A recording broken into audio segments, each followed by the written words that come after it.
Hey guys, Trade Hunter here from Steady Trades.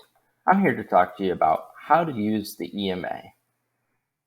The EMA does three things for us. It simplifies noise, acts as supportive resistance, and indicates a trend. When I say simplified noise, I mean it makes things simpler to see. Price action is easier to identify. Trends are easier to identify. When the EMA is angled upwards, it indicates an upward trend. Right now, we have the 9 EMA here. I'm going to show you an example how the 9 EMA can act as support or resistance. In this case, it acts as support here, here, here, and here. The candle goes down and it touches the 9 EMA and bounces off of it.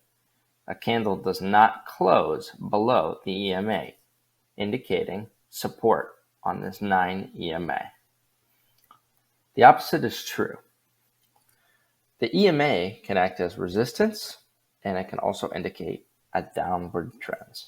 Areas of resistance here, here, and anywhere where a candle tries to touch the EMA and is rejected. As always, thank you guys for watching.